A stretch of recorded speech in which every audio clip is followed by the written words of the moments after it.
Hello and welcome back to another episode of the On the Sideline podcast with Jackson and Kyle. I am Jackson, and I'm joined here, as always, by the man who they're calling the Jeff Saturday of podcasters. Kyle, how are you doing?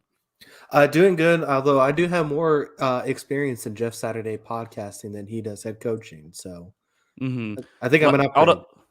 Although he has a perfect record, though. You're saying I don't have a perfect record? Not in our picks. That's fair. Yeah. Mm-hmm. That was annoying this week. Unbelievable. I had a 6-1 week brewing. We'll get to that. Yes. Picking against Dan Campbell, always a risk against the spread. We'll get into that game and plenty others. Hello to everyone in the chat. We have a lot of fun stuff going on here on the recap show. I always love a good recap show. We always get some good hot takes. Always just immediate reactions. Always a fun time. Yeah, we had some close games this week, so that should also feature plenty of I think there will be plenty of hot takes coming from us in this show. Yes. We promised hot takes. We have to deliver. Let's just jump into it, why don't we? With the Sunday night game, as we always start off with, the Chargers. For a second there, I was thinking, is this going to happen again? Is Kyle going to have to come on here and say, how does this team keep doing it? No, the 49ers, Chargers did not score in the second half. Herbert was looking great in the first half, but really there's was not much for him. I thought the 49ers offense was relatively solid throughout the game, and they were able to improve to 5-4 and remain in that 7 seed right now. Well, the Patriots have the 7 seed. Oh, are you talking about the 49ers? Yes. Oh, okay, gotcha. Yeah. I mean, it was a good win for the 49ers. They ended up kind of boa constricting this game, I felt like. It was interesting because it did seem like the Chargers were going to do some things in the first half and make this interesting, possibly pull up the upset. And then all of a sudden it seemed like San Francisco made adjustments in the second half and there was just nothing to do on offense. Nobody was open when they had a couple broken plays on that first drive that led to the touchdown drive. And then after that, it was all Dicker the kicker. Outside of that, Los Angeles couldn't really do anything outside of get Dicker out there and make things happen. But yeah, I mean, I thought, the injuries for this Chargers team, and this was why it was so surprising when I said they were winning games and pulling this stuff out. The injuries on this team are just taking a toll. And I don't even know if healthy they're a better team than the 49ers, but they're certainly not a better team when they have all of these guys out. Yeah, and in fairness, the 49ers, I mean, these are two of the most banged up teams in football right now, I feel like they always are.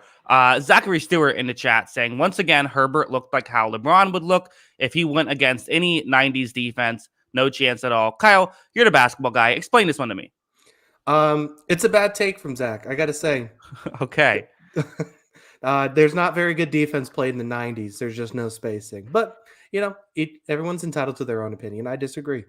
But yeah, I mean, look, I think the problem is, like Josh Palmer had some moments in the first half of this game. DeAndre Carter broke that big one for the touchdown. But at the same time, like there was nothing over the top in this game. What is he supposed to do when guys aren't open? And then on the few plays Palmer was open, the pocket was collapsing because they have a hurt offensive line and Joey Bosa and these guys are coming at him on the defensive line. So it just felt, or Nick Bosa, not Joey Bosa. But it just felt like that. Eventually, San Francisco was able to suffocate this game and make some things happen just because the Chargers ran out of dudes, it seems like. They really did. They had like 50 yards in the second half. Like that's abysmal. That's like something we expect from the Texans, not the Chargers. Right. It's weird. Like, for one thing, the Chargers, I thought defensively actually did okay in this one. Like, this is weird. It was kind of funny how this was weirdly the one game their run defense kind of stepped up for a bit. They still gave up some runs, but like they played all right in this one. I thought, but yeah, I mean, they're just so banged up right now. There's only so much you can do. I think, Chris Collinsworth said on the broadcast that they're missing 4 out of their top 5 wide receivers. I don't know what team is having success in that spot. Yeah. I mean, Carter legitimately, was he even in the NFL last year? Like, I'm pretty sure he wasn't. And he's a special teamer. He's a special teamer that's lining up right now as their number one receiver. This would be like if Matthew Slater was playing wide receiver for the Patriots consistently. Like, that's how banged up they are right now. It's just not a recipe for success.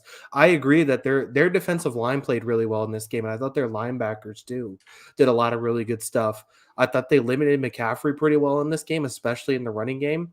And I thought they were exceptional around the goal line too. I thought that was a big thing that kept them in this game because it seemed like San Francisco time and time again were getting the ball to like the 2 or 1 yard line and then really struggling to move the ball past the goal line. And they finally did one time, but they didn't do it consistently enough, and that's why this game was close. Yeah, I was looking up DeAndre Carter statistics just to check this out. Had an interesting career. He's actually been in the league for a few years, been bounced around, played a ton of different teams. I believe his career high is around 300 yards though, so kind of a career a career journeyman. It's fair to say. We also have a super chat, and we promised hot takes, not just from us, from the comment section as well. Tua is better than Herbert. I like Tua. I like what Tua has done. I'm taking Herbert 10 times out of 10, though. I think that this situation matters. I think Tua is doing more, but Tua is doing more with more. So I would still take Herbert. But, I mean, it's certainly a question, whereas it used to be, hey, aren't the Dolphins dumb for taking Tua? Yeah, I think, I mean, I agree. I mean, the larger sample size still says Herbert is a lot better. And yeah, I mean, Tua is definitely thriving in this situation. I think it's fair to say if the roles were reversed, what would they look like? But, you know, I don't think Herbert, I've also been on the camp of, I don't think Herbert's been as good as everyone has said the last few seasons, but I think he still has an incredibly high ceiling. Have we said that? I don't remember that from you. I've always been Team Burrow over Herbert. I feel like you have to take a side on this, and I've always been Team Burrow. And when you take one side, you have to slander the other side. I see it, right. This is the Skip Bayless model for takes, okay? I went to the school. So I can't like Justin Herbert. I have to like Joe Burrow. Okay, I see. I didn't realize. I think I missed that class. We also have a super chat saying whole live should be about the Vikes. How dare you? I believe that's how dare you. We'll get there. That's first on the list after the Sunday show. Trust me. We know what game everyone's excited about. But yeah, I mean, listen. I think people blaming Herbert for this. You know, I don't agree at all. I think Herbert's still playing very good football. It's just there's only so much he can do. Yeah, I agree. I didn't think this was this. I mean, I thought this game was better than the numbers showed. There just, wasn't guys open. And like I said, when there was a few guys open at the end of the game, he's getting hit by, the guys on the defensive line. There was only so much he could do in this game. Chargers need to get healthy to save their season, I feel like. And I don't know the timetable for a lot of these guys, but it just doesn't seem like it's going to happen. I don't think there's enough juice here. Yeah, we'll see. You're right. I think I agree. For 49ers, I don't know. We kind of feel how we feel, right? I feel like they're still trying to figure out exactly how to use all these pieces, but they're playing a little better, right? I feel like they were a couple plays away from maybe extending this lead and having it be bigger, I thought. Yeah, I still feel really good about this team. I think that they're a little closer in the division race. I think they got to figure out their red zone stuff because I thought it was pretty ugly today. And that's something that's not very Shanahan-esque to once they figure out how to score around the red zone, like you said, use McCaffrey properly, I think they're going to take off and really soar. It's a work in progress, and as long as they're winning games, I'm not really worried how they figure it out. Yeah, I think I agree. Let's talk about that. What the hell happened in Buffalo here in Orchard Park of this insanity that broke loose here with the Vikings and Bills? One of the most entertaining fourth quarters we've seen in quite some time of the Buffalo Bills seemingly have the game won. It's 4th and 18. There's a pass to Justin Jefferson. Just let's throw it up and hope for the best. The safety goes for an interception and seemingly helped Justin Jefferson make the catch, which was still an incredible one-handed catch from Justin Jefferson. Then later on, they get stopped at the 1-inch line, only for a fumble by the Buffalo Bills after they get the ball at the 1-inch line, recovered for a touchdown. The Bills then score a field goal to send it to overtime, where the Vikings would take the lead. Josh Allen would throw an interception in the end zone to cost his team the victory. Both quarterbacks had a couple of ugly picks in this one. Both star receivers, Justin Jefferson and Stephon Diggs, whose careers are tied together, both had tremendous days in this one. But it's the Minnesota Vikings, the 8-1 Vikings, that come away with a victory here.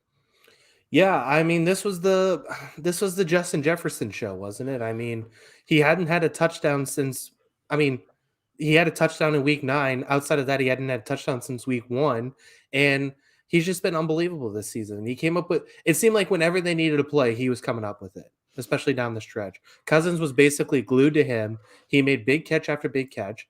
He brought them down the field, and they're able to come back and win this game. I have some comments on the Bills, but I think that the first part of this credit has to go to Jefferson in this offense for executing down the stretch when they had, I mean, especially on the Cousins side, they had kind of struggled for large stretches of this game to get things going. But it was like Dalvin Cook made the big play, and it seemed like that completely flipped the game on its axis. And then Jefferson was there to finish it off. All right, I have a hot take. We promised hot takes. How about this? I don't. Maybe this isn't even a hot take, but I feel like it's a take that should be out in the world. I think if you give me one wide receiver to start a franchise with right now, I think Justin Jefferson's the guy. Yeah, I mean, I think with if we're factoring in like age and such too, I think that's definitely like if we're factoring age, I feel like it has to be him and Chase, right? Like those are the two guys. Right. Like I don't necessarily think those are the top two guys, but they're probably like I think right now you probably have a top 6 in the NFL, and I think they're in it. So I definitely think he is in that conversation and deserving to be in that conversation. He is going to be in the conversation for Offensive Player of the Year this year too, with the way he's playing. Yeah, I mean, no, absolutely. I mean, it's been incredible. We haven't seen Justin Jefferson consistently dominant week in and week out, but when we have seen him dominant, it's just he's uncoverable. I mean, he legitimately in this game, it just felt like no matter what was happening, he was finding ways to make plays. Yeah, and I mean the big thing too is like he's had 2 games that are legitimately like average, right? He's had 100 yards over every game. One other game he had 98, and then it was 48 and 14 in weeks 2 and 3. Mm-hmm. Like I I didn't mean, realize it was that. Yeah, I guess they were both early on. So that's why it's keeping in my head. yeah, I mean he's been legitimately awesome this season. I think he's second in he's basically behind Tyreek in most receiving categories at this point now. I mean he's been that good, and I mean Cousins definitely deserves to give him a gift basket after this game because he changed everything. He saved their game this week. Yeah, Cousins had a couple of tough plays in this one. I mean, you know, you don't care, but that's kind of thing. I mean, the Vikings are last year's, or they're the Rams from just like the past like 3 years, right? I guess last year's really the example. There's just that Rams team just now in purple. Well, and especially with the defense and the way they've been able to start playing too. And Your guy, Patrick Peterson, 2 picks. I know. I was saying about this today too. Like the way we anoint awards halfway through the season, like guys are going to win an award. Like I feel like it's already been written in stone. Micah Parsons is Defensive Player of the Year, and I think Micah Parsons is a terrific player. I think he's very deserving as the best defensive player in football. But a lot of this is narrative based, and a lot of this is biases against certain positions. Defensive backs are never going to be considered for Defensive Player of the Year unless it's a really down year like the Stephon Gilmore season. Defensive backs are rarely ever considered for the award. And I think outside of Parsons, and maybe you throw Garrett in that conversation this season, which his team's not that great, so he's probably not even going to be in conversation for the award. Same with Max Crosby. If you look at take out those 3 guys, though, you could say the next guys at the Defensive Player of the Year should all be defensive backs. Sauce Gardner, Patrick Peterson now at this point, he's in that conversation to me. And also you throw in guys like Darius Slay who have been unbelievable. All of these guys deserve a lot more clout than I think they're getting. But because it's defensive backs and we can throw their man-to-man tape on and see them get burnt one time, defensive backs are forgotten in the conversation. Yeah, really good stuff by you. Also, one other defense, this is a bit off topic, but one other guy I would throw in the mix, Chris Jones. Chris Jones, the guy who, my midseason awards, I made a video on that. I gave him Defensive Player of the Year halfway through the season. Guy's second in pressures as a defensive tackle. He has a higher win rate than Aaron Donald right now. He deserves a ton of praise too, but we can get more to that once we get to Kansas City. Let's, we're talking a lot about how the Vikings, very big statement win from them, proving they're legitimate. Weird. I think I heard someone say that they're Super Bowl contenders a couple weeks ago. I don't remember who that was, but anyways, we do have to say though, while the Vikings did win this game, the Bills really lost this game. I mean, this is a game that they had won and just literally fumbled it away. Is this the most mentally elite good team of like the last 20 years? they're so confusing. I can't figure out this team. I literally, this just what they do. It's I been can in tell you several what they years are. now. Go They ahead, tell me. are they are 2-9 since the beginning of last season in one-score games. Which one-score games I think are luck adjusted, sure, but at a Mhm. certain point when the data keeps pointing to the negative for you, it's going to be on you at some point. And it seems like this team is awesome as front runners, and then when the butthole starts clenching a little bit, they struggle. And I think they Uh-huh. really struggle down the stretch of this game and kind of squandered it. Josh Allen made 3 boneheaded plays in this game that really cost him. A dumb interception in the red zone, which, I mean, Peterson made a great play breaking off his guy to jump it, but it's also because Allen was staring down the guy in the back of the end zone. Mhm. The fumble fiasco where, I mean, they were trying to blame it on both him and the center. I mean, the snap looked pretty normal. It hit him in the hands. He has to be prepared to take the ball and know what he's doing in that situation. It's a tough situation. Um, but yeah, I just think I don't know. I just think it's a mentally weak team, and we see it time and time again.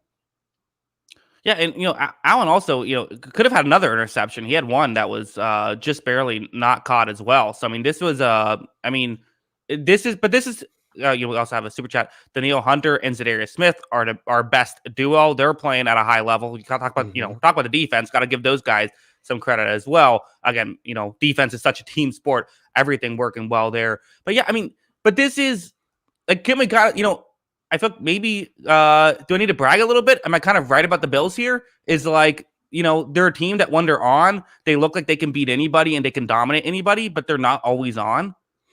Yeah, it's not always on, and it just seems like that whenever the going gets tough, it's not going to go the Bills' way. And in this game, once again, it did not go the Bills' way. And I mean, I'm not an anti-ref person or anything like that, but there was some pretty awful calls in this game too Yeah. against the Vikings that kept the Bills in it. When I mean, I think there was the Gabe Davis catch, which was clearly not a catch on the sideline, and then there was a play in overtime too, where 12 guys were on the field, just Uh-huh. lined up on the field with 12 guys. What a great Um, strategy. yeah, yeah, it's Hmm. easy. I think they got like a 3-yard loss. It's easy when there's an extra player on the field. So, Uh-huh. yeah, I mean, just a really bizarre game and really bizarre down the stretch that this team can't get it done. Back-to-back weeks. I mean, they're still going to win a lot of games, but I don't know. Like we're going to talk about a couple of these teams later. We said that there was tier 1 in Kansas City and Buffalo. I'm not sure if those two teams alone, and I'm not sure I trust this team down the stretch to win those games. Yeah, the Bills currently third in their division at this point. Last thing before I think we can move on. We spent a while on this game and it deserved it.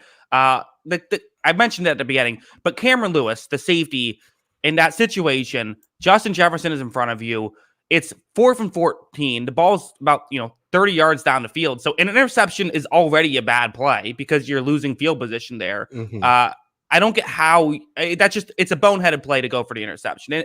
You could argue it's a selfish play to go for the interception, trying to get the stat instead of just knocking the ball away. That can't happen.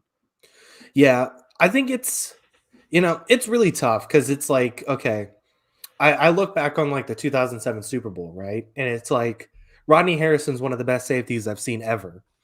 And even he, at the end of a game, was trying to make a glory pit play and batted it basically into David Tyree's helmet. Like, I think it happens to the best of us sometime. I don't think it was a bad play though. Like you said, it was a mistake. Yeah, it just those things. I feel like those things drive fans crazy. I feel like I get you're absolutely right. Like in the moment, you want him to be the guy who is the hero and make it's easier said than done when you're having a beer on the couch, but still a mistake. Yeah, I agree. All right, let's go to the other overtime game. Why don't we? We got a couple of classics. Hey, every team that has no chance of doing anything this season, take one step forward. Not so fast, Packers. Yeah, the reports of Aaron Rodgers and the Green Bay Packers' demise have been greatly over exaggerated, right? Hmm. All of a sudden, this offense is humming a little in this second half. I thought Rodgers made some big time throws, and my guy, first round grade projection, Christian Watson. Who knew you had one of the fastest guys on the field? Just send him on man to man coverage, and it worked 3 times. It worked multiple times in this game. He came up with some big catches. That was fun. I like I want to lament some of the things Dallas did. Like I think that they made some mistakes, especially in that fourth quarter. But at the same time, like I thought Green Bay came up big. They came up money down the stretch. Yeah, no, I mean this was a huge win for. I mean, I don't. Huge doesn't even describe it. I mean, this was a season-saving win from the Packers. They're back from the dead at this point. I mean, it felt like they were over, and it really was that kind of. I think we talked about on this show. It's like, could Christian Watson be the guy to save the season? So far, it's looking like the answer is yes. Yeah, I mean, it's a big. The ability to stretch the field, I think, was so important for this team because they literally couldn't. They literally couldn't stretch the field, it seemed like, for the first 9 games of the season. And in game 10, Watson's able to get down the field 3 different times and make big time plays. I mean, if they can get this consistent of a performance out of him, I mean, if they can get this out of him consistently, I think we can reevaluate the Packers a little bit this season and say they can still compete for a playoff spot. They got a lot of ground to make up now, especially with, I mean, they're what, 2.5 games behind the Cowboys now for that last spot, or the Well, 49ers. yeah, 49. I believe they're only actually a game and a half out at this point. So because the 49ers are 5-4, they're four Right. and six. So it's actually closer than you might think. I mean, if the 49ers lost, they would have only been a half game out. Yeah. I do feel, we can't write them off yet. It seems like that they've battled back, and it seems like that maybe they might have fixed some things because this is a good secondary they went up against, and they were able to kind of go at it. Didn't play great though. I mean, that's the thing. I mean, the reality is, I think we should see, okay, listen, teams were doing that single safety deep against the Packers. Now Christian Watson has kind of been the guy who can, take the top off the defense. Okay, can't do that anymore. Teams don't do that, right? Teams still don't are slow in figuring this stuff out. We saw in this game, I don't get how Dallas didn't at any point say, hey, let's just put a safety over Christian Watson. That guy's burning us. That's not what they did. So that's kind of the hope, is you can take advantage of that until teams start to figure it out. Yeah, but then they're going to be able to run the ball like they want to if you put that second safety over Sure. the top, right? True. So, I Mhm. mean, it's a give and take kind of league. I mean, even then they ran the ball incredibly well in this game, but as soon as they do that, Aaron Jones and AJ Dillon have been able to go off. Yeah. No, I mean, this Packers team, I feel completely different about this Packers team. This is the biggest difference I've felt from 1 week to the next week about a team, the Packers, from last week to this week. Yeah. So I do feel really good about this team. I think they're going in the right direction. Um, are you concerned with this Dallas loss? How they played it the second half? Because it was kind of bizarre. Because it felt like the Samari Rogers punt return fiasco, which I don't know how that guy's still back there returning punts. Like, Looks like he's not anymore. I believe that was the last one he got. yeah, that was the last one he got. But I mean, there's no excuse for him to be back there even to start this game. He hasn't been good all year. But And the other guy comes in and does even better just returning the punts. Not even yeah. if regardless of it would be one thing if Rodgers was actually returning punts really well. He doesn't even do that well. Yeah, I know. It blows my mind. But yeah, so I mean, it felt like that really flipped the game though, and it was like Dallas is going to run away with this. And then they kind of just squandered in the fourth quarter. So, I guess what was your take on Dallas in this game?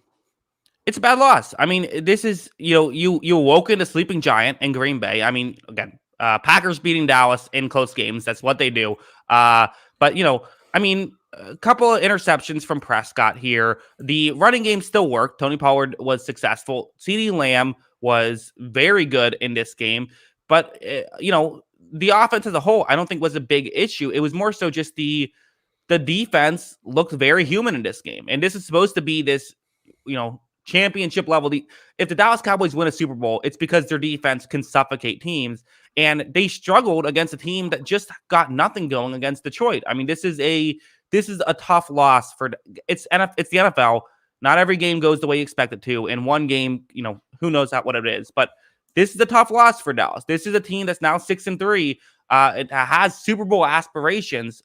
I've kind of always been on the camp of, I think they're still maybe on a doorstep, not quite through the door, and I think this is proving it.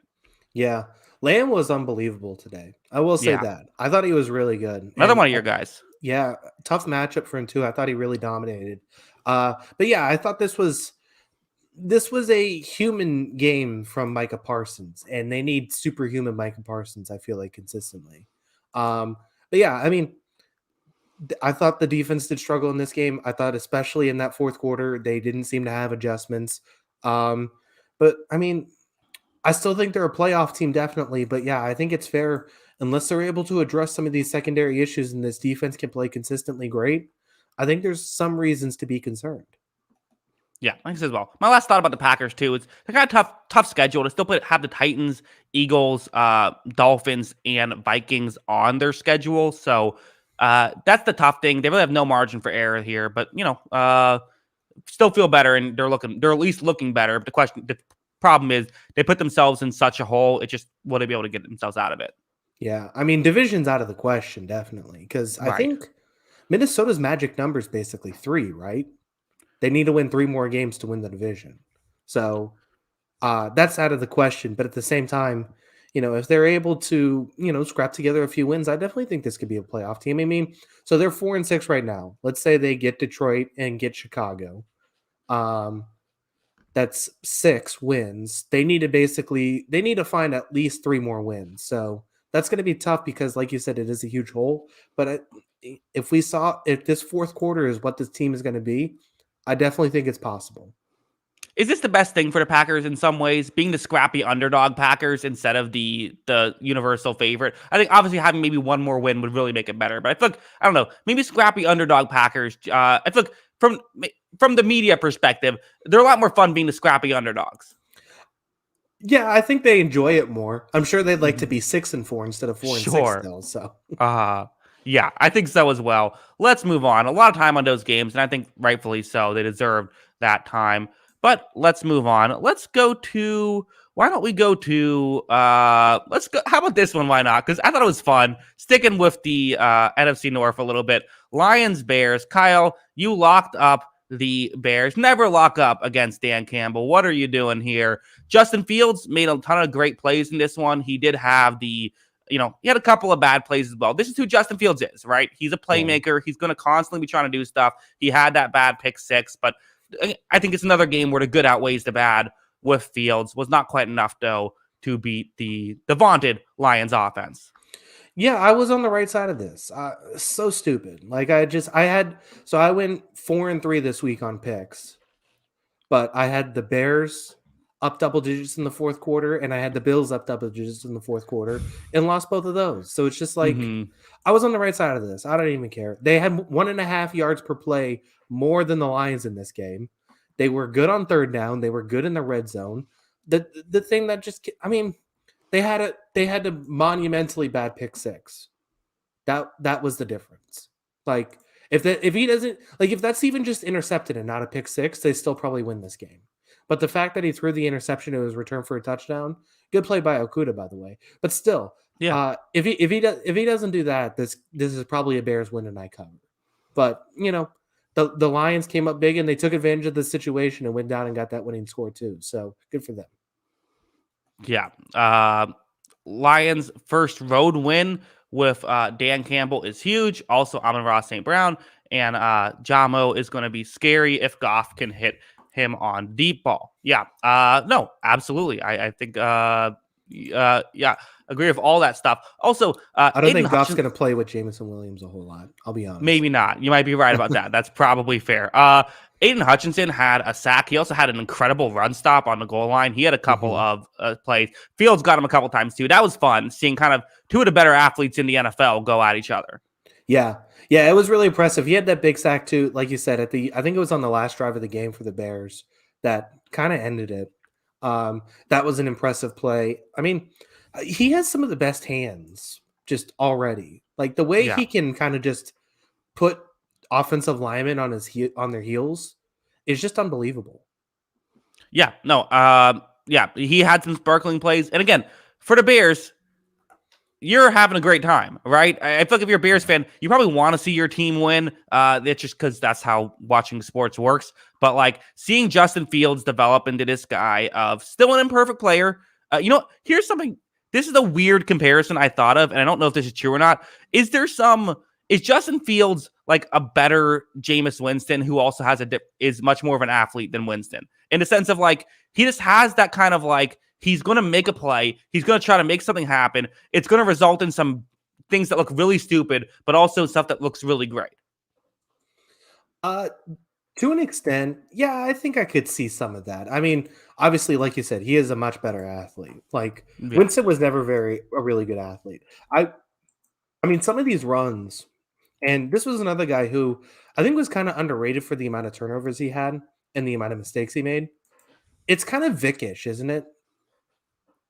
The interesting, I can kind of see that as well. We have a horrible take and then also a great take. To be honest, comparing him to Winston is stupid AF. All I'm trying to say is the boom and bust factor of Justin Fields. He is someone who will have some star plays and also some downsides. And the hope is that Winston never figured out he never got the positives to outweigh the negatives. Right now, Fields is getting the positives to outweigh the negatives. I'm not saying that they're the same. I'm just saying kind of a similar level of prospect of you just hope you can get the negatives down and keep the positives the way they are.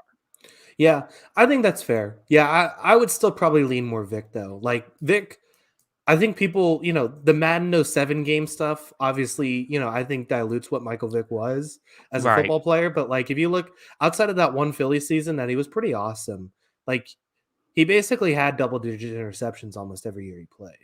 Like, Mm-hmm. and I could see Fields kind of being that style where there's going to be a lot of boom and a lot of bust.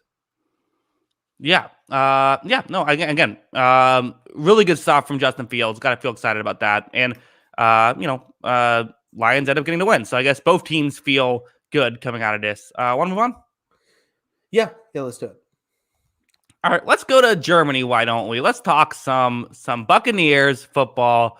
People are wondering, are the Buccaneers back here beating the Seattle Seahawks in a game that was totally never close and it was never worried for a second? Never worried for a second, right? Yeah, Mm-hmm. this was a pretty interesting game. Like, I felt like, Tampa has to feel. I feel like Bucs fans are going ecstatic about this game, and it's like I think they played really well, but the offense did some really nice things, but they only scored 21 points. But people are like losing their minds. Like, how did you feel about this game coming away from it? We're going to the Super Bowl. No, Okay. no, I'm kidding. No, absolutely. There's still a ton of issues with this team.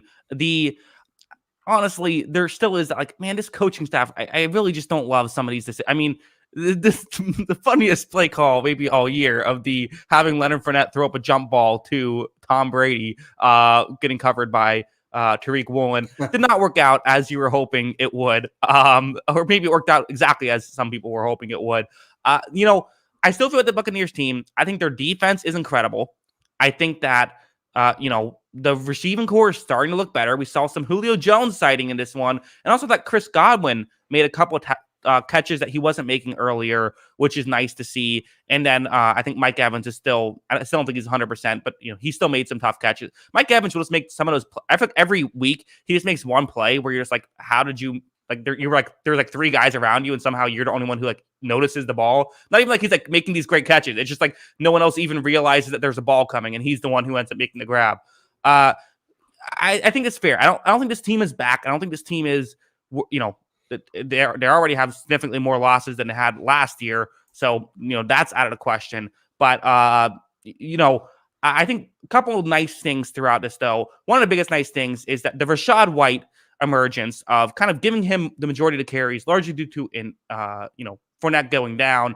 That's definitely, I think, exciting. Yeah. Yeah, it seemed like that it was a huge spark to this team. I mean, there was definitely a lot of motivation, it seemed like, to run the ball in this game, and they ran it well. They ran it really well. I thought they did a really good job. I mean, there were some things to really take away from this game to like. I mean, the first thing was they got it done in the red zone. They were 2 for 2 in the red zone in this game. They're actually, 2 for 3 in the red zone, but the third one was that end of game drive where they stopped on the 19 to kneel the clock out. So it was really 2 for 2 in the red zone. And then that also included a missed field goal just outside the red zone and that dumb interception by Fournette. That was just a dumb play call. But yeah, I mean, I thought, they executed on, going down the field and they executed in the red zone, which they hadn't done all season. I think those are really positive signs to take away. It's a work in progress, though. I want to see, this is significantly better than what we've seen them all season, right? Yeah, I mean, I'm convinced this team is making the playoffs now. And that was not a thing I was convinced of, 60 minutes and 44 seconds of game time ago. Yeah. Well, the big thing, too, is with Atlanta's loss, they're back in first, but, it feels like it's their division for the taking now, right? Yeah, I mean, and then the Saints also lost. I mean, this division feels like it's truly a one horse race at this point. Again, how far can this team go? It is a question mark. Also, got to give some credit to Devin White, guy who got a lot of criticism. He came in, had 2 sacks. Kind of was this is the ideal way to use him. Yeah, Kenneth I mean this. Walker, love Mhm. the kid, cannot block. Cannot block. No, terrible. I mean, this is why I had Damian Pierce over him in my preseason ranking. Yeah, one of those white walks, sacks. One of those white sacks. He basically just goes into the wrong gap, like inexplicably, like nobody's there. He just Uh jumps huh. wrong gap, and then White just goes the other way, and he's right around him. It was very bizarre. I mean, if you're a team and you see Kenneth Walker out there, isn't the move just to blitz every time? I mean, yeah. I mean, the problem is he can catch. So if they can get the ball out quickly enough, he's going to have a lot of space and he's going to do stuff with it. But yeah, I mean, I think it's something to consider because yeah, he literally cannot block. Yeah. No, that's tough. I thought that the Seahawks definitely both teams beat themselves at time. We mentioned the Buccaneers mistakes. Seahawks had, Geno Smith had a fumble in the red zone as well. So that could have been an opportunity for the Seahawks. And that was right after that Leonard Fournette interception pass to Tom Brady. If they scored a touchdown there, if the game feels different, they weren't able to. I still feel for the Seahawks, you feel good about how the game kind of ended. You feel good that you were able to come back. It feels like maybe some missed opportunities throughout. I think the concern for Seattle is, are you sitting here and saying, yeah, our defense kind of looked like that early season Seahawks defense and less like the late season Seahawks defense? Yeah, up until kind of that inexplicable interception, it really struggled in this game, definitely. I think Pete Carroll said jet lag was a problem. And we talked about this. It was a 10-hour flight compared.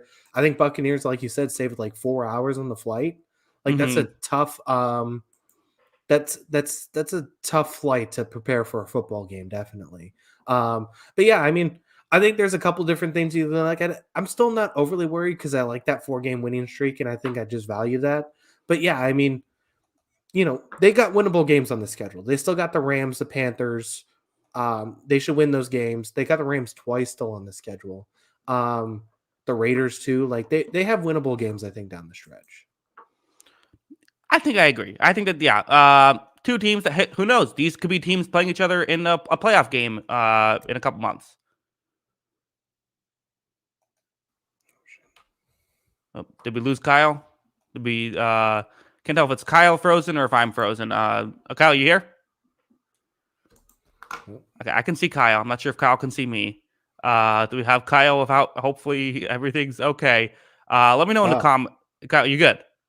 Can you hear me? Yes, I can hear you. Yeah, I just I don't know what I hit, but I managed to hit something that just spazzed out my internet. Okay, I'm back. Gotcha. Okay, good. Yes. R.I.P. Kyle's internet. Kyle's internet's back. We're okay. Everything's all right. Well, let's move on. Why don't we? Let's talk a different game.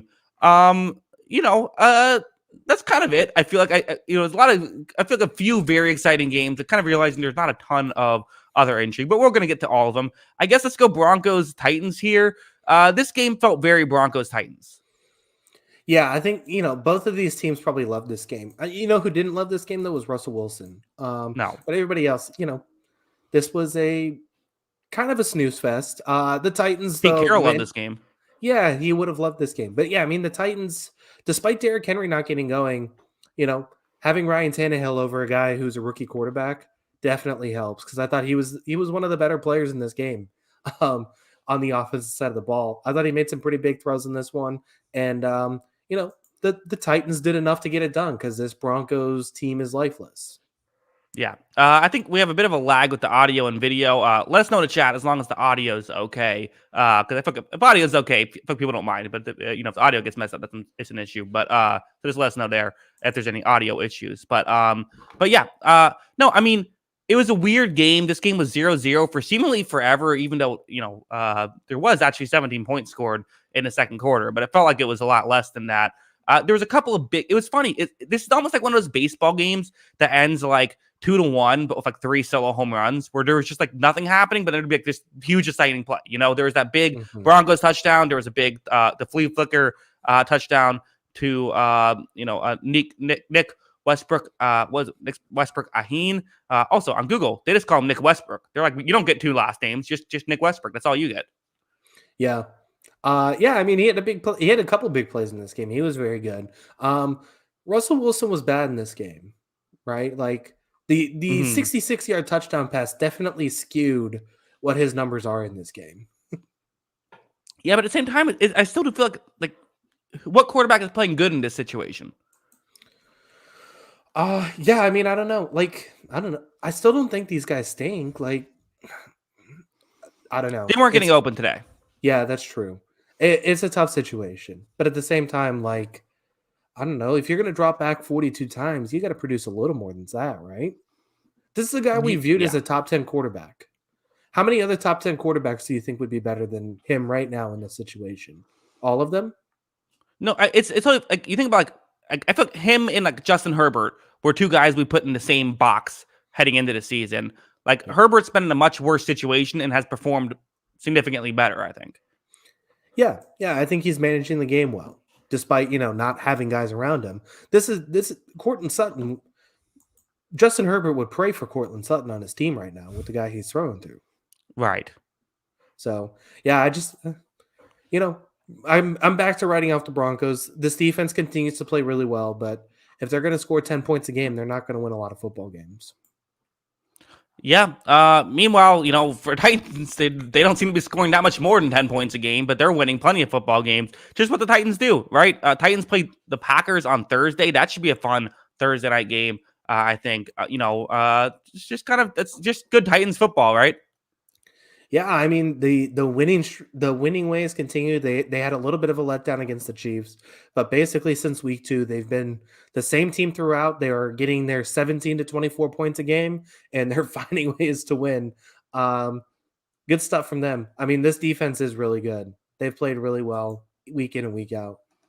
Yeah, regardless of how exciting you find it, they're winning, and that's what their job is to do. Let's move on. Why don't we? I don't think we're gonna spend forever on that game. 18 quarterback hits in this game. That's mind blowing.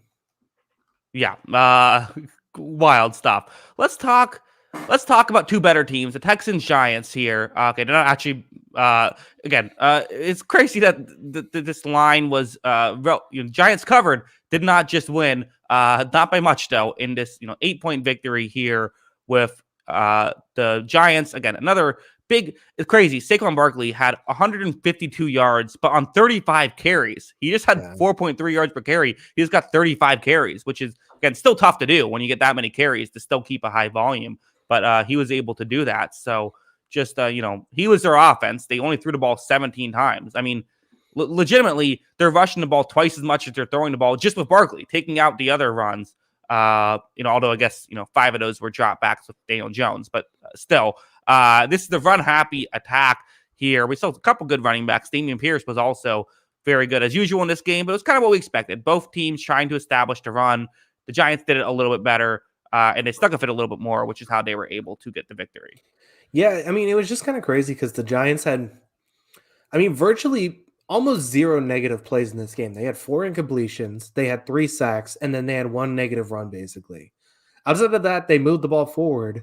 They were just doing it very slowly. I think they only had 5.5 yards of play in this game, and they only got 367 total yards. It was just kind of an efficient, get in and get out offensive game. Now, they're not blessed with a lot of superstars on offense besides Barkley, so that adds to it, but it just seemed like, it was like a slow and steady, let's get to the end zone sort of thing.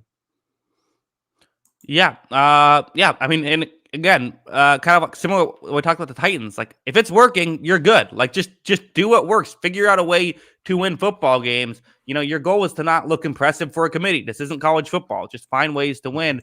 And clearly they know what the strength of this team is. It's their running attack. So that's what they're doing.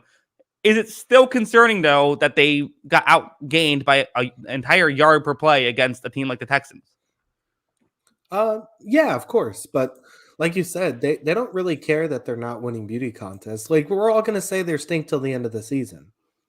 Mm-hmm. Every pundit is going to say this isn't a very good football team until the end of the year. But if they're like 11-6, they're not going to care that we say we stink. That's fine. But I mean, like, at the same time, like, I don't know. I'm still concerned about this team. Like, would you be shocked? So down the stretch, they have at Dallas, home to Washington, home to Philly, at Washington, at Minnesota, home to Indianapolis, at Philly. That's the end of their season. Would you be shocked if they go 0-4 during that stretch? No, would not be shocked. Yeah. That's just kind of how I feel about this team. They're winning games though, and they're stacking up those wins, and it's probably going to get them in the playoffs. Yeah, they'll probably go 4-0 though, just because that's how it seems to be working. Let's have a super chat. Broncos is another team supporting the argument. It's more than just the quarterback. Yeah, definitely true. I mean, I think that I do have to say though, this is kind of unrelated to this comment, but it's more about the Seahawks and Broncos thing. But like the whole Seahawks and the whole thing about the Seahawks getting rid of Russell Wilson, I think some people are missing why that trade worked. The reason why that trade is working for Seattle is because they have another quarterback playing very good football in Geno Smith that they happen to have on the roster and aren't paying much money. Like, that's the reason this trade has worked for them. It wouldn't have worked. I mean, and also Russell Wilson has all of a sudden played poorly. Yeah. Yeah, I mean, having a good quarterback in the wings definitely helps. So I agree 100%. Yeah. Also, Joe in the chat, I believe this is our resident Giants fan, saying our coaches know how to get the most out of players we have. Next year will be much better once we get some talent on the roster. Yeah, I think that's reasonable. I think that's exactly on the money. Yeah, I mean, they're going to add receivers. I mean, I would hope so, but I guess they couldn't. That'd be bold. But yeah, I mean, I would possibly buy into this team next season, depending on what they do in the offseason. Yeah, maybe we could get that Kadarius Toney guy. He seems to be doing some stuff with the Chiefs. Yeah, maybe. Look into him. Yeah, I also like this chat saying Kyle Kruger Sports when? Yeah, when is Kyle Kruger Sports coming? I don't know. It's still in the works. Still in the works. I just like the idea that you would use my last name still. Maybe yeah, he thinks. Maybe they think we're brothers. We don't even look alike. I don't know. Some brothers don't look alike. Maybe we could be cousins. Yeah, I guess we could figure it out. I don't know. Yeah, I don't know. Adopted brothers. If the Krugers want to adopt me, that's fine with me, I guess.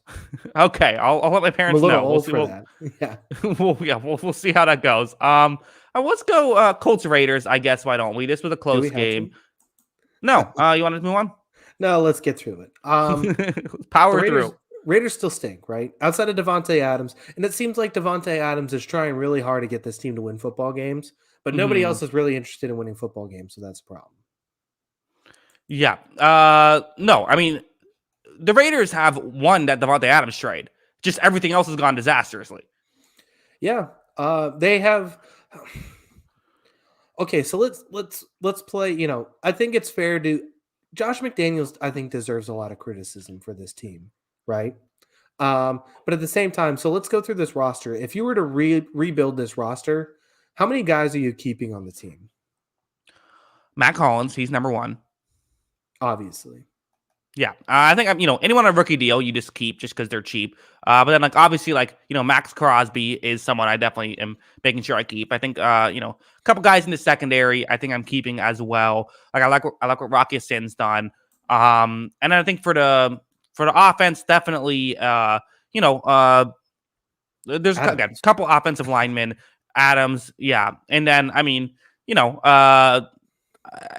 still think probably I keep Darren Waller, who apparently they turned down a premium pick to give up, to keep him on the roster. And then I think I still keep Hunter Renfrow. I know he hasn't had the best season this year, but I think there's still pieces here.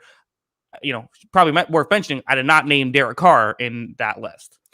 Yeah, I think his future is going to be called into question, and especially if they can get something back in return, because I still think he's a kind of level of quarterback who can net something on the open market.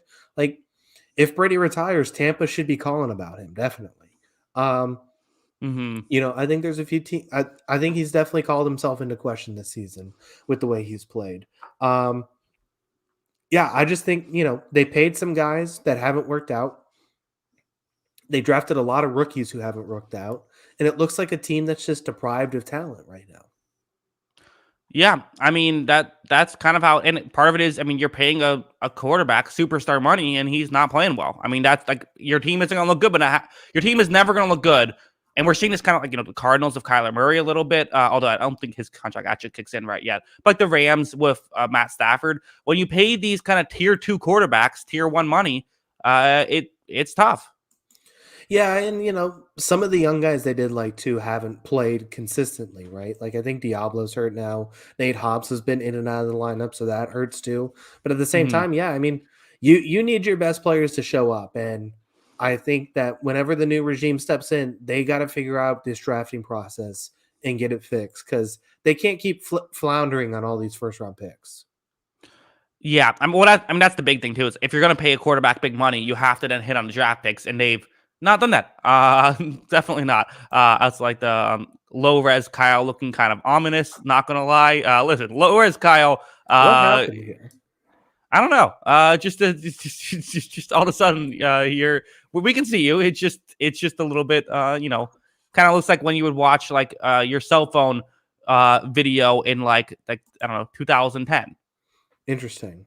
Well, I'm Hmm. sorry my Wi-Fi decided to malfunction midway through the show. I'll have it ready for Wednesday. Okay. Yes. No worries. Listen, it happens. These kind of things happen. We do what we can here to go. When you go do a live show, sometimes things go wrong.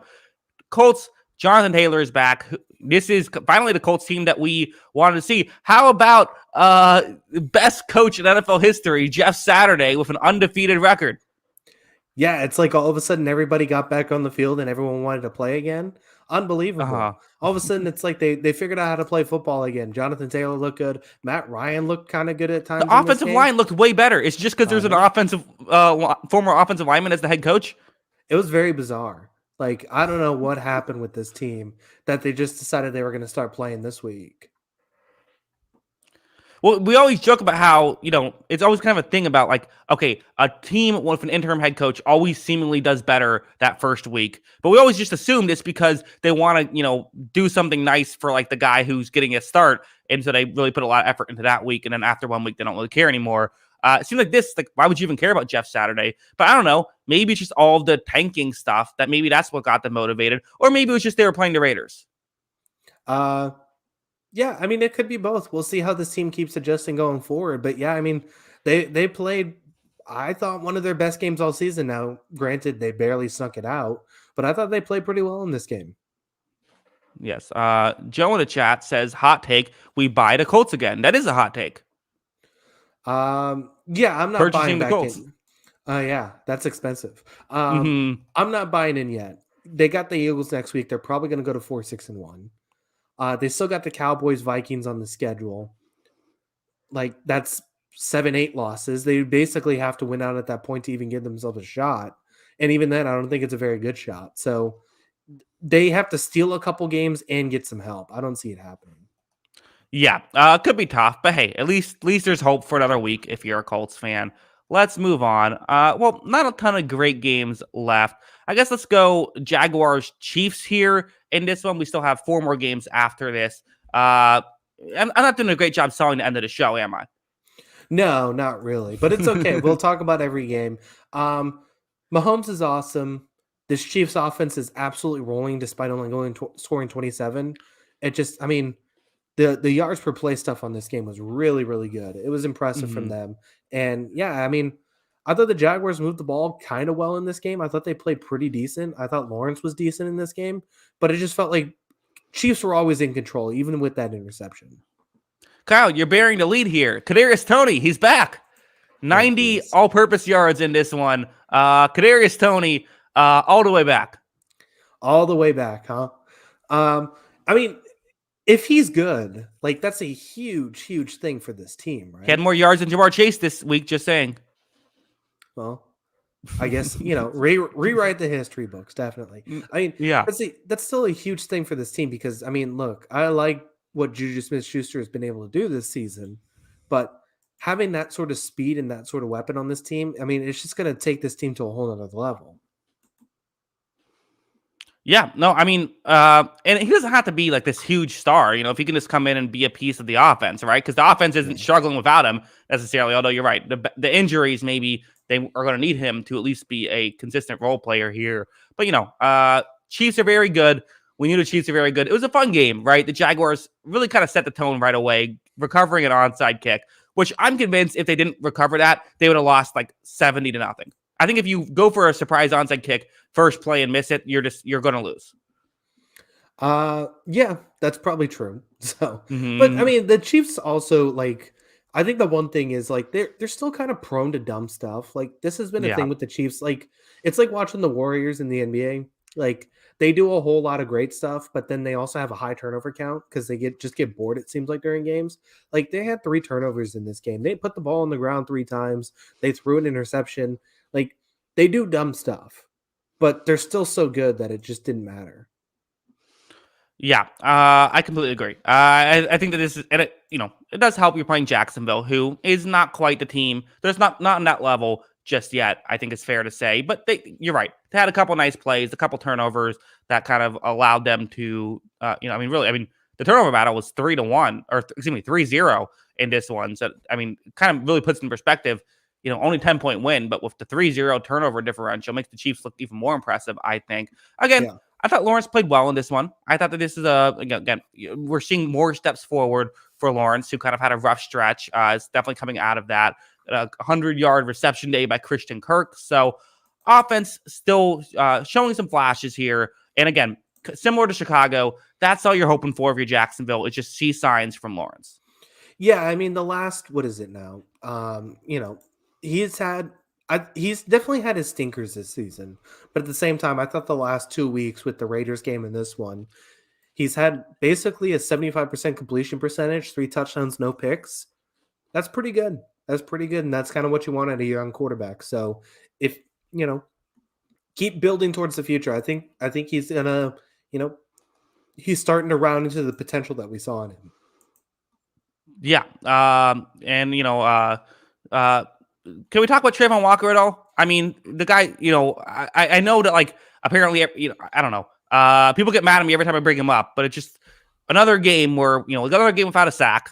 He had 2 combined tackles in this one. Only 2.5 sacks on the season. I mean, I know he's done a lot of other stuff that's been nice, but like Trayvon Walker has not lived up to a first overall pick so far this season.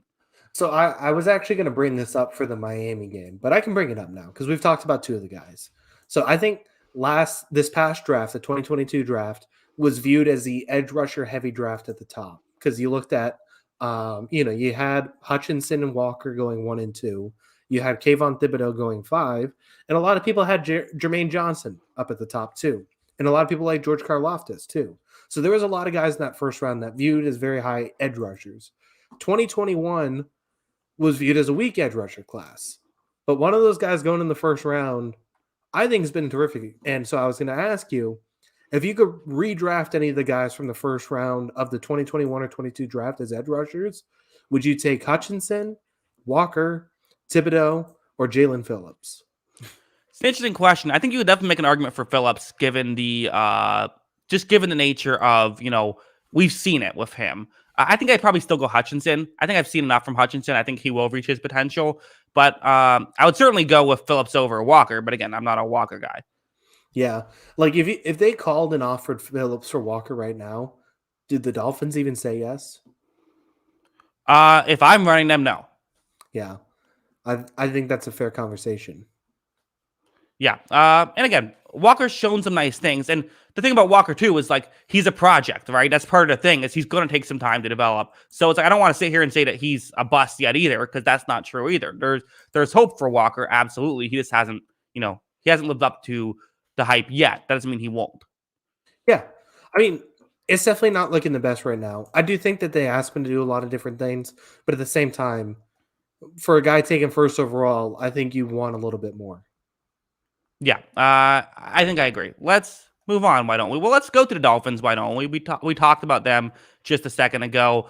The division leading Dolphins, right? Or the Jets division lead? I can't remember. But the Dolphins are because they have 7 wins. Right. Yes, that's right. Division leading Miami Dolphins, who get a big win over the Browns, were able to really, run all over, or really run and pass all over the Browns team in this one.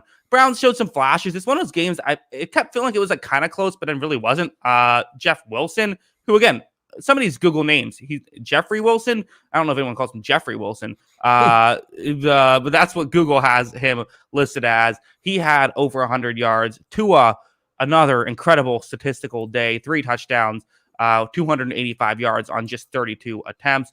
Brissett wasn't even terrible. I didn't think the Browns' offense was terrible, but you would like to see it maybe do better against a tough Dolphins defense if you're going to get this win.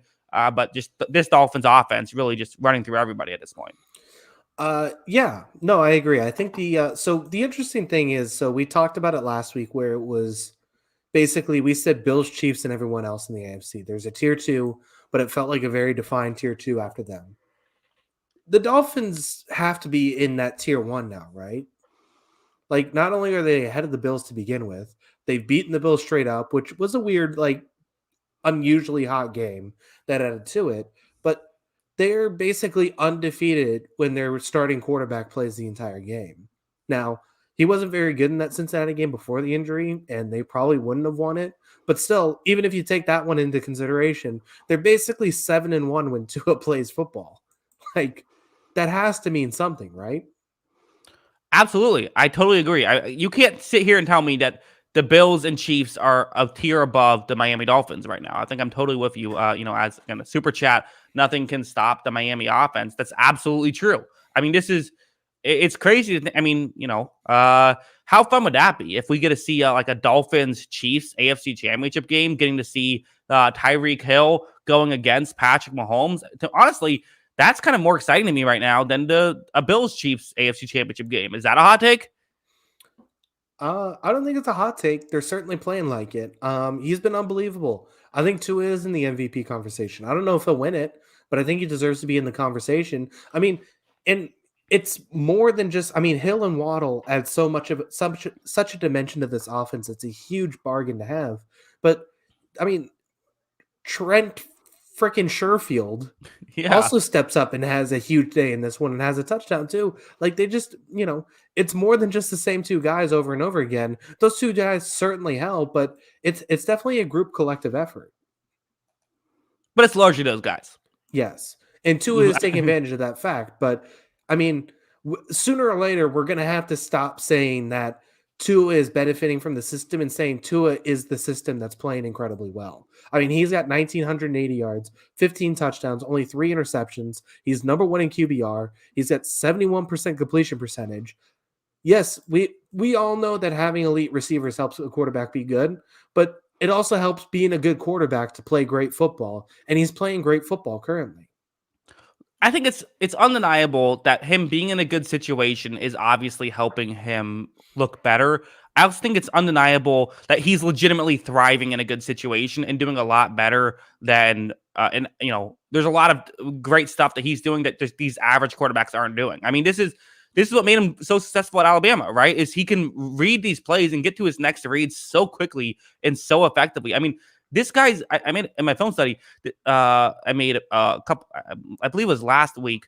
There's some of these throws he's making where the receiver isn't even close to the window and he's already making the throw. He just knows how it's going to work. I mean, this guy is in this situation. There's only a few quarterbacks I think you would take over him. He's been unbelievable this year. You're absolutely right. Yeah, and Lawrence is right here. I had the ESPN didn't update their stats. It's 2,265 yards, 18 touchdowns, still 71% completion percentage.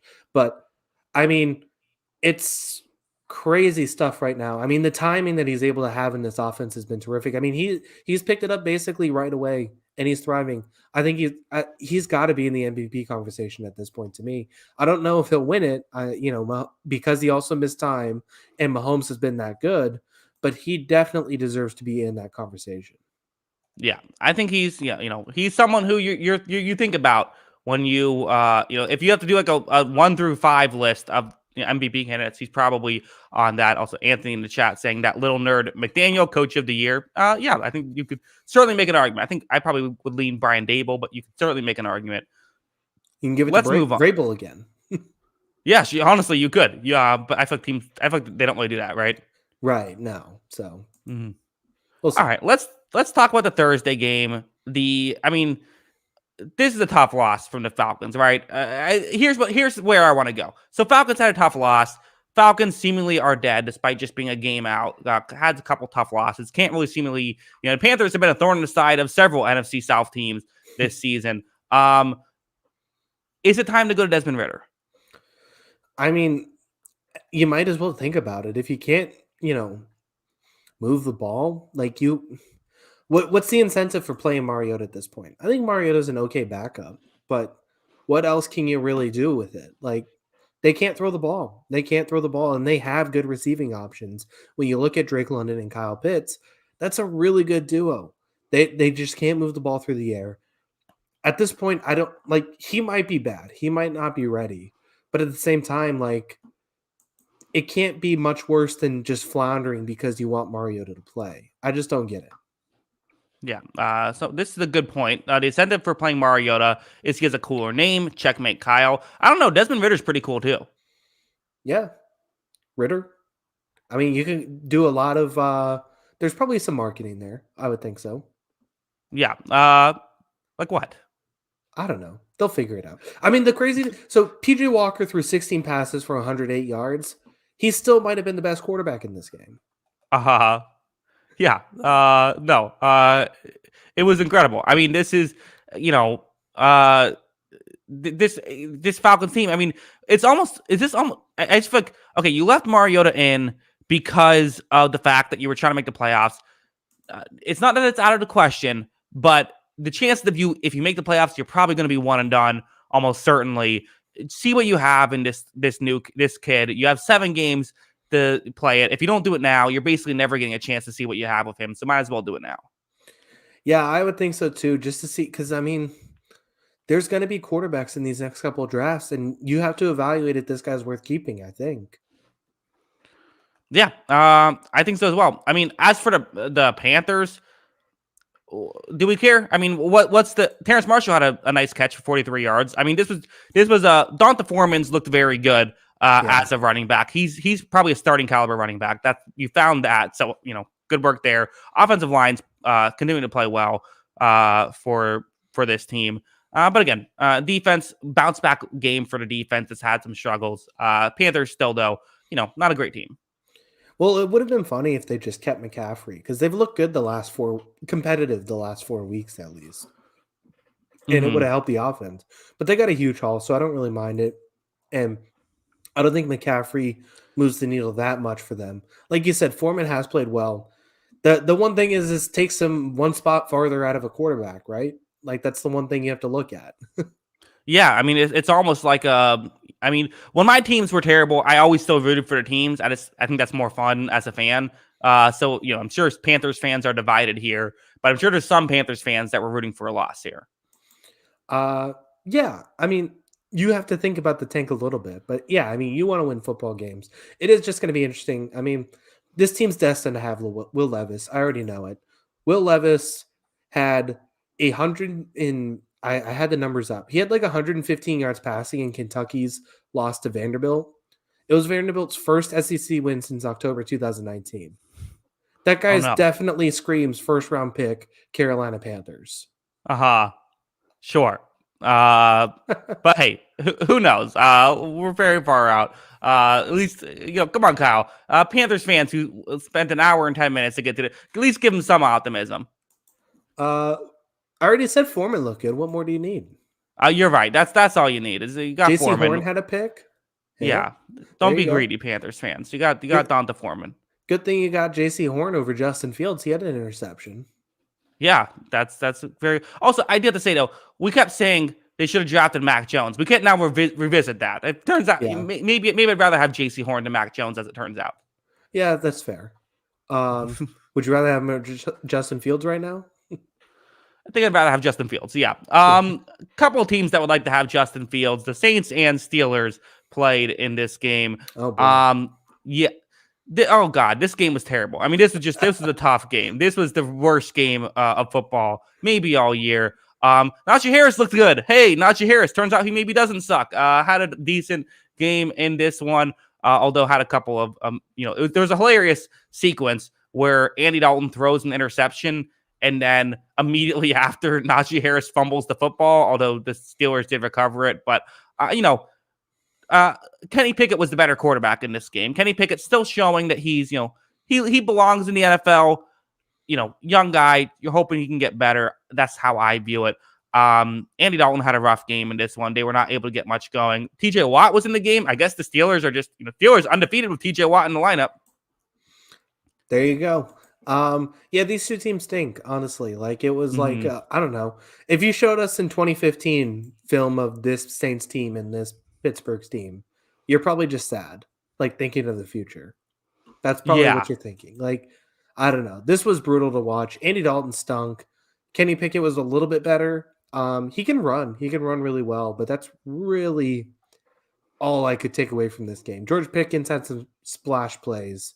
Like, I don't know. I think there's a couple exciting young players in each of these teams, but it's not enough to really, like, this is why the NFL trade deadline's dumb too, right? Like, why wasn't the Saints, we saw the McCaffrey deal. Why wasn't the Saints team exploring Kamara at the deadline? Because they probably talked themselves into, we can go on a run and win the division.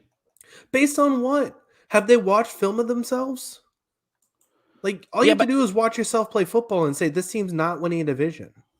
Yeah, but I think the issue is you get such short shelf lives in the NFL that it's now might only get one more year at this, right? So it's like if you have a small chance, I think guys are more willing to try to take that. That's why I'm a believer in, like, kind of why I like the John Gruden contract, even if it didn't work out, was like, we're just going to give a guy a long leash to try and figure something out. Yeah.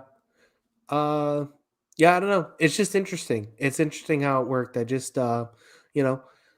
this isn't a good football team. And I think it's, they could have sold a few of these pieces now that I think they haven't and kind of blown it up. And they're trying to kind of mingle in mediocrity, it feels like. Yeah. I mean, I think they would take mingling and mediocrity at this point. Yeah. I mean, that's fair. So I don't know. Like, this team still doesn't feel, I mean, they don't have their first round pick, right? The Saints do not. Yeah, I believe the Saints have a top 5 pick that would be going to the Philadelphia Eagles at this point. Do you go back to Winston? Yeah, I think so. I think at this point I mean, what else do you do? I don't know. Yeah, it's bad. Winston's more fun. Yeah, I mean, at least there's more variance for, he might throw a touchdown. He might not. He might throw it to the other team. There's a lot more at stake. Yeah. But it tastes like no. I don't care.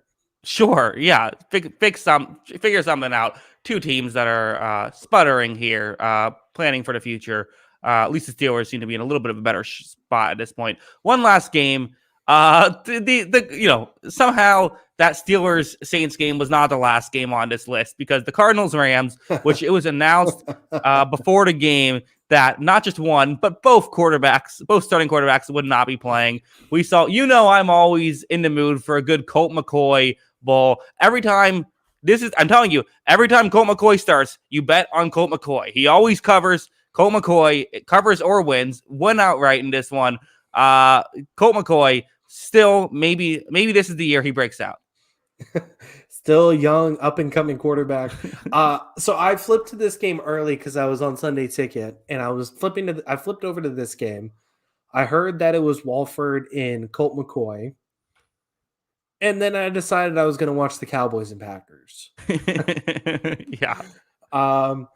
Look, the numbers on Colt McCoy look pretty good in this one. I'll have to go back and watch it and see what happened, but it looks like he was kind of good.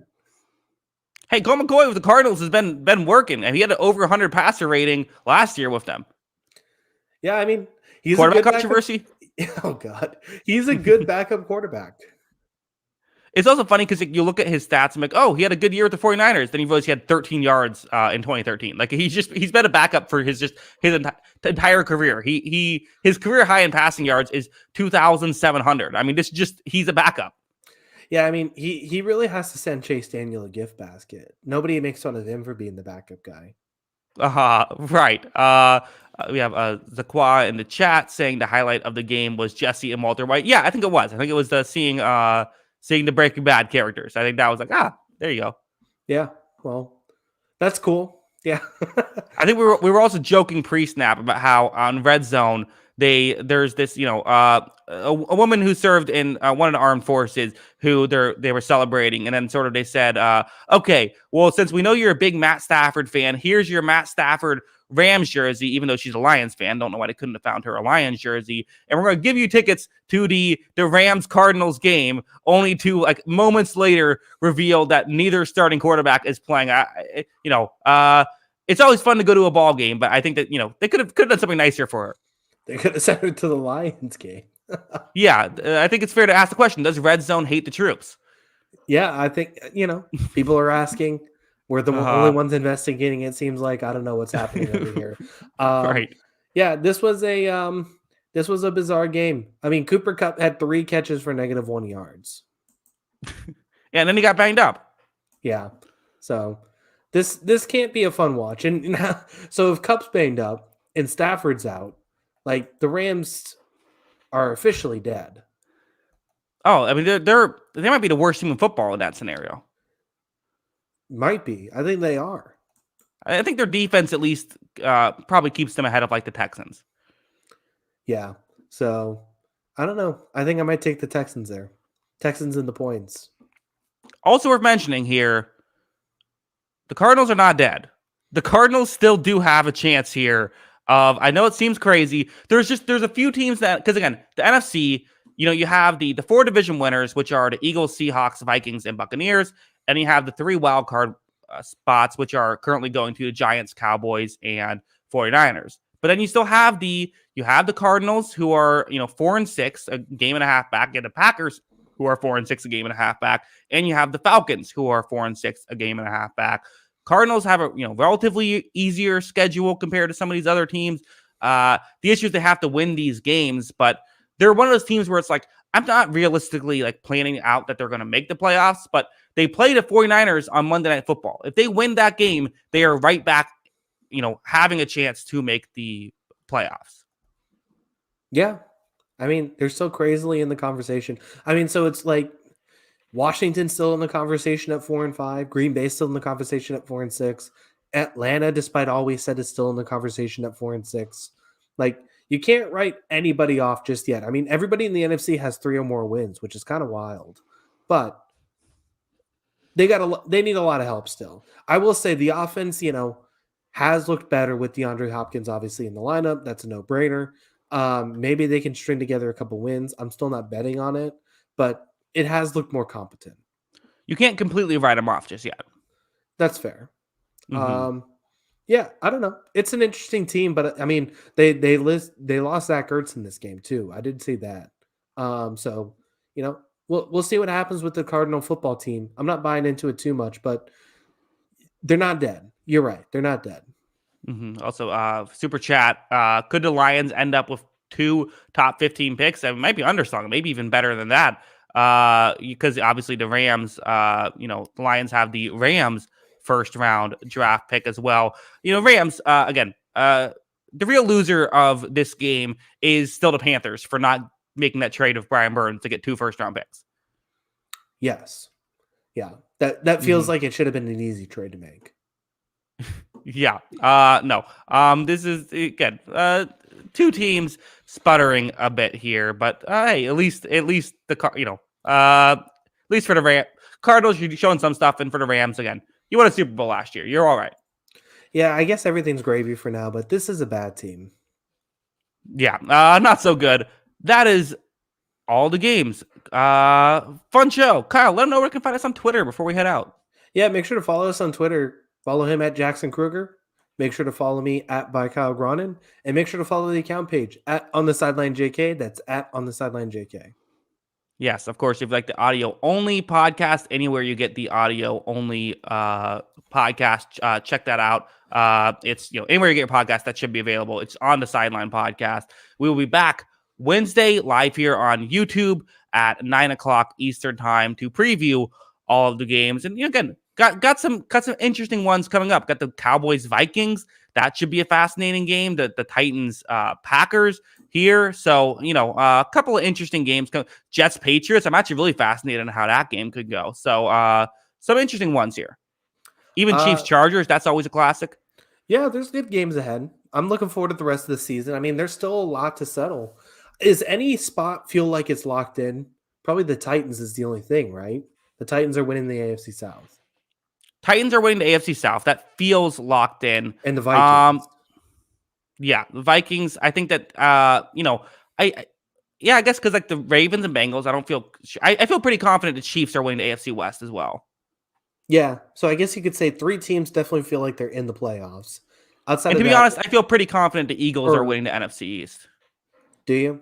Yeah, I mean, I guess you kind of say that too. So Hmm. still a lot to play for, though. That's definitely for sure. Um, And maybe I also feel pretty confident the Buccaneers are going to win the NFC South.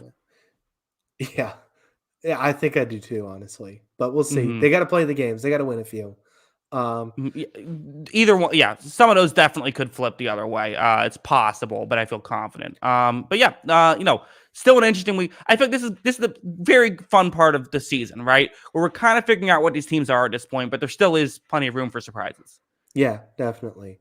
Do you want to hear about the high school football game I covered on Friday? No. I think you'd love you. This game would have been perfect for you, honestly. Okay, well then I definitely want to hear it. Yeah. Can't lead with So that. My answer is obviously gonna be no. That's all. That's all the information I know. yeah. So it finished 21-11. Okay. The team that scored 21 had a defensive touchdown in the final minute of the game, had a special teams snap over the head of the punter on the special teams, recovered in the end zone for a touchdown to go up 7-0. And they had 101 total yards of offense, 75 of which came on an 8-play, 75-yard drive for a touchdown to start the second quarter. They had 26 yards the rest of the game. The other team scored 11 points, 3 off a field goal, and 6 off of a punt blocked, recovered in the end zone for a touchdown, and then a safety off a punt block that rolled out of the back of the end zone for a safety. Incredible. Bill Belichick probably watched every second of that one. He probably has that film like stored in somewhere safe. Yeah, I think so. Yeah, that's great stuff. Yeah, it was a fun thing to watch. Now the team I cover has to go play a team that's number 10 in the country, so that'll be interesting. Yeah, well, at least they'll get to see a team that's supposed to be really good. Yeah, we'll see. Yeah, could be fun. Yeah, so that's our show. Yes, that's our show. Yes, thank you to everybody again. Again, a lot of good stuff. We appreciate it. Any final thoughts? What's Monday night tomorrow? Do we have a game? We have a game. Who's playing? We have the Commanders Eagles.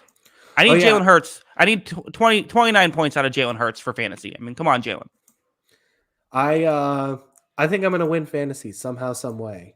So felt good. This season, I've been pulling my hair out. I'm about to have. I'm gonna have the most points in my league after this week, and I'm about to fall to. I might fall to 3 in. What would be? I only have 3 wins at this point. I mean, this has just been an all-time unlucky season. I've given up the most points scored against me by like a huge margin, like hundreds of points until the next. It's been one of those unlucky seasons of all time. Yeah, I've just gotten every lineup decision wrong. It feels like every week. And so, I had 25 points sitting on the bench this week. And the 2 guys I played in flex spots combined for 7. Yeah, that being said, yeah, so I was up 40 heading into Sunday night because basically Devontae Adams and Tua were the only 2 guys to go off on my team. And then it was basically Justin Herbert and Christian McCaffrey did nothing for him in Sunday night. So now I feel like I got it locked up. Gotcha. Yeah. No, I mean, for me, it was just the most frustrating thing of he has the person I'm playing has Justin Jefferson. And I'm like, okay, great. I'm looking good. And then, that crazy fourth quarter and over, I'm like, okay, here, it's how it always goes. I feel like every week, but, it's fun. Again, thank you, everybody. We do appreciate it. Be back here Wednesday to watch the preview show. And then, of course, next week at midnight Eastern, when we recap all the games. Be on the lookout for all that stuff. And plenty of film studies coming. Be on the lookout for that as well on Jackson Cougar Sports. And of course, as always, see you later, alligator. Peace.